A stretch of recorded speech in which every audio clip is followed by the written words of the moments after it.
So today I want to go over the final version of my Pulverize Druid build for Season 9, and this version is going to be focused on pit running and more specifically getting as high pit levels as you possibly can, and you should be able to get level 100 or even higher pit runs. The builds are going to be incredibly strong for everything else, but it's a bit more focused on pits. But that brings us into our uniques because we've actually changed out another one, being our helmets. We went from Vasili's Prayer to Heir of Perdition, and the main reason we went for this is because you just get 60% multiplicative damage increase just for having this helmet on. There's actually a few other reasons. First off, the plus to core skills is really good for damage. The movement speed is nice but not needed, but the primary reason outside of just the big damage increase is the critical strike chance. Even without getting Masterwork on it, this allows us to get close to 100%. It also allows us to change out one of our runes. So this helmet just massively increases our damage. It does reduce your damage reduction by quite a bit compared to Vasili's Prayer, and it changes up one of the abilities we're using, but this is just going to be much better for overall damage. Then we're still using Shroud of False Death for the +1 to all passives primarily. We're still using Ring of Starless Skies for massive damage increase and resource cost reductions, which is super nice. We're still using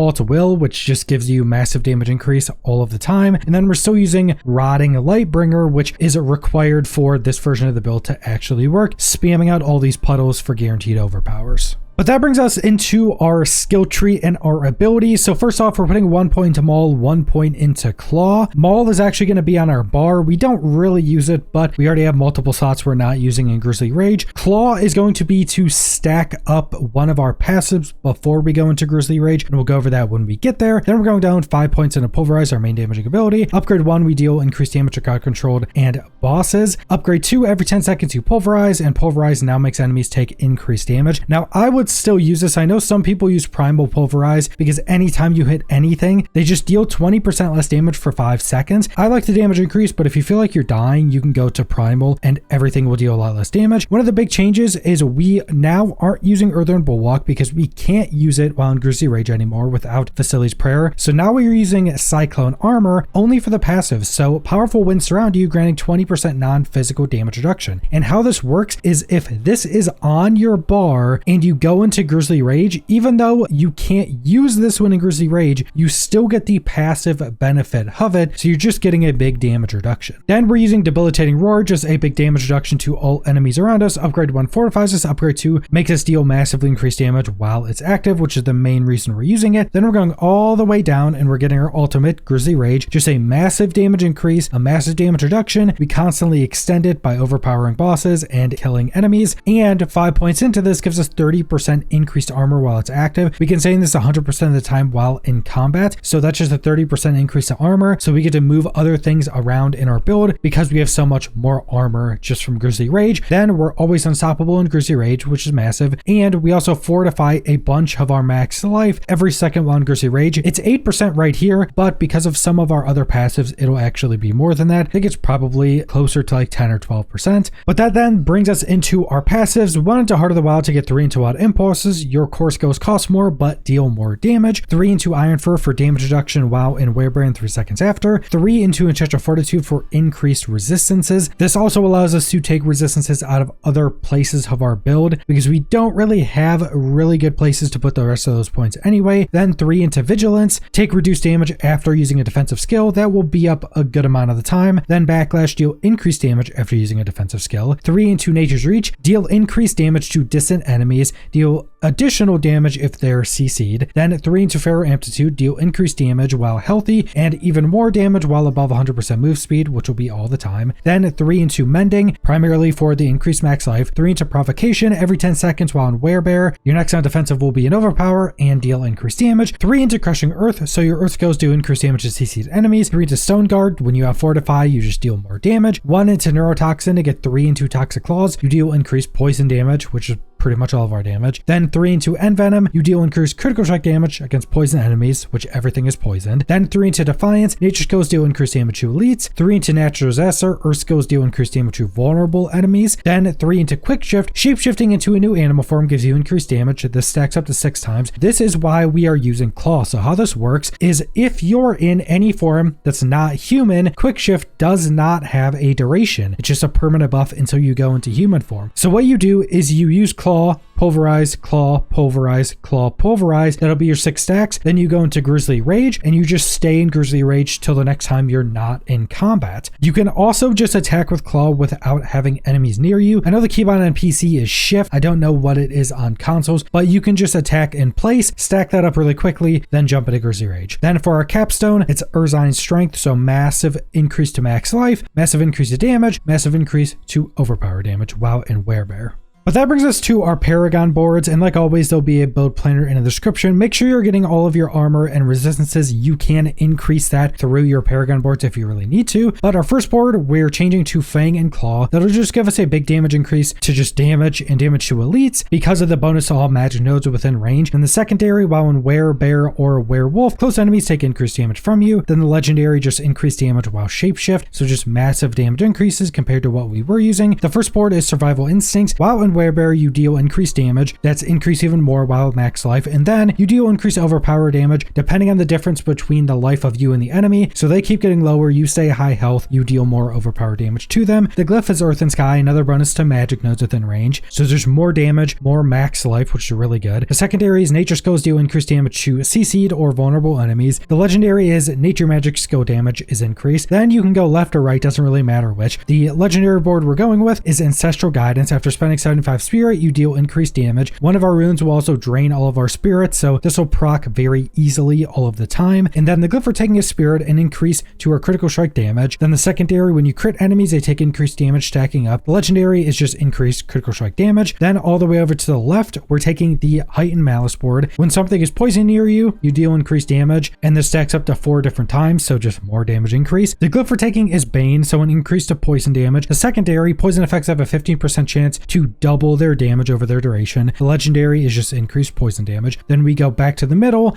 we go up, and we're taking Earthen Devastation. Your Earth skills do increase critical strike damage. It's increased based on your damage versus crowd controlled. Mine's at 55%, which is only 5% under the max of 60, and you can get this just through the rare and magic nodes, so you don't have to get any rolls on your gear. Just the rare and magic section here, and here within our glyph area will give us that 55%, so that's really all you need. The glyph for taking is Headhunter, which is increased damage to elites, and then the legendary is just increased damage. And then that brings us to our spirit boons. Gift of the Stag for an increase to max spirit, and we gain 10 spirit per second, which is massively increased because of some of our stats. This is the primary reason we actually generate spirit. Then Avian Wraith for increased critical strike damage. Then Iron Feather for increased max life, which is a survivability increase and a damage increase because of overpowers. Calamity to extend our Grizzly Rage, and then Obsidian Slam. So every 6 attack will just be another overpower. And then that brings us to our seasonal powers. We're using Celestial Surge, which pulls everything in, drops a bunch of stars on them to deal damage, and has a moderate cooldown. The infusion we're using is Corrosive Vapor, so it turns it into poison damage over time, which actually deals a lot of damage when we're actually in combat. It's millions of damage, and it can even do a lot more than that. It'll also disable Vampiric if you come across elites with that. And then the Arcana we're using is Reactive Ooze, so invoking our Catalyst grants us 20% max resource generation per second for the next 10 seconds, and this is primarily because of our rune that will drain our spirit to help us get our spirit up very quickly, so we really don't have to stop pulverizing. Then we're using Bloody Charm, which is an execute for enemies 20% or less that are non-bosses, so when our catalyst procs, it'll just execute enemies and reduce our cooldown based upon how many things are executed. Then we're using Shifting Powder. When our catalyst is active and 5 seconds after, we gain massively increased movement speed, and this will be up almost 100% of the time. And then for our mercenaries, I'm using Sobo as my mercenary. Now, if you need like resistances or armor, you can get that from right here, but I currently don't need that because of my rolls on my gear. But we're using Molotov and Upgrade 1, which when an enemy is hit by Molotov, they take increased dot damage from us for 3 seconds, which is pretty massive. Then Snipe into Incinerary Bolt. So if Subo's Snipe hits the enemy he aims at, it throws a Molotov at them, which will again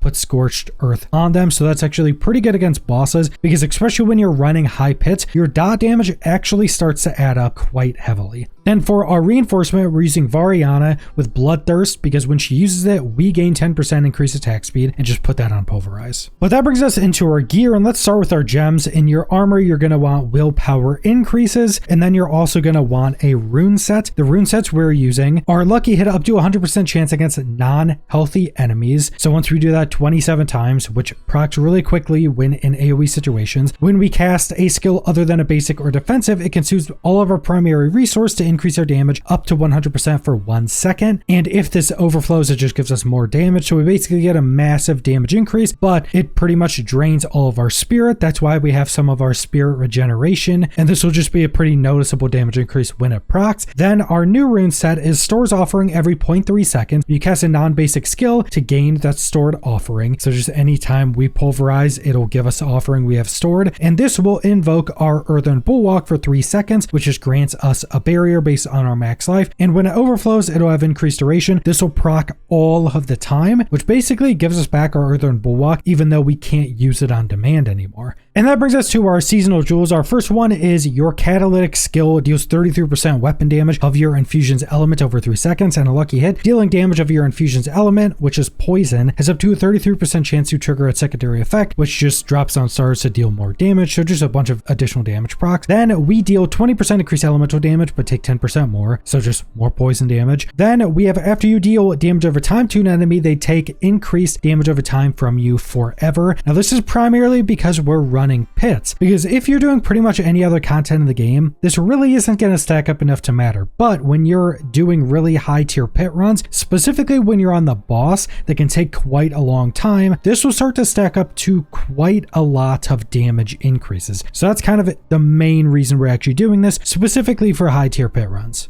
And we already went over our uniques, but some more specifics for Shroud of the False Death. We would still use this even if it was just 1 to all passives and nothing else on it. But another really big part of this chest piece is a +2 all stats. This will allow us to get all of these secondary effects of rare nodes throughout our Paragon boards. So that's actually pretty massive power increase as well. Then for our weapon, if you don't know how this works, we basically pulverize. It spawns a puddle of poison below us that deals a bunch of damage over time. And then when we pulverize, when we're close to it, it spews out all of these little splashes that are guarantee overpowers, and you can stack up multiple of these puddles. So if you pulverize when not in an existing puddle, it creates a new one. You can have a bunch of them. They will all splash a bunch of times, all dealing overpower damage, multiplying all the damage we can deal. This is also one of the really big reasons why this build is so strong now and so fun. There's actually skill with positioning and trying to set up as much puddles around, say, a boss as you possibly can. Also keep in mind the puddle spawning from pulverizing doesn't guarantee overpowers, and it has some form of internal cooldown, but you'll start to get used to it really quickly when you're using it. Also, if you can, besides just getting better damage off the special effect of this, the percent chance for Pulverize to hit twice is probably going to be your best roll possible on this. But then that brings us to our legendary aspects. On our necklace,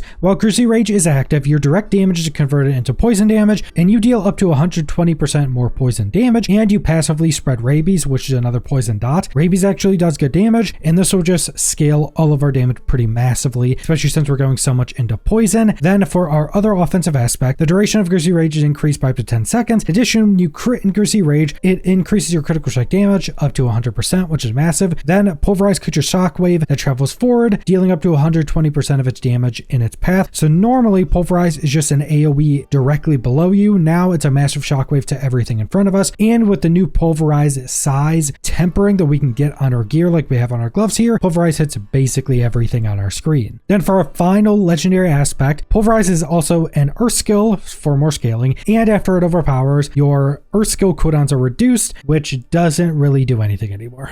Now we have changed up some of our rolls. Most importantly, we now have the lucky hit on our ring to make enemies vulnerable. You don't need this at 100%. I have it at 88%, and it still makes everything vulnerable pretty much all of the time because we can just hit a few times and it's pretty much guaranteed at that point. You can also get this on your gloves. I think it's just generally better on your ring because you can still get attack speed and willpower, and on your gloves I think it's just much harder to get a good Pulverize roll and getting attack speed like you want. and then also getting, say, the vulnerable roll. I think that's way too hard to get those rolls. You would want willpower over the max life that I have, but still pretty good roll, and gloves are generally harder to roll. And then the last rolls that are really important is trying to get passive increases on your necklace, and Venom and Toxic Claws are really good. So I have more to Toxic Claws, which is more poison damage, and Venom is just increased critical strike damage to poison enemies. So getting passives on your necklace is super strong. Also, the percent willpower is also going to be really good. But that's the entirety of my final version of the Pulverize Druid build for Season 9. This build has just been incredibly fun this season with the new unique. It's just super good, super fun. You can actually kill bosses now. You're incredibly strong. This is pretty much the strongest Druid build in the game. There's another one that's close to this strength, but I think this may be the strongest Druid build currently in Season 9. And it's just really fun to play, so that's always a plus. But that's all I want to go over, so thanks for watching.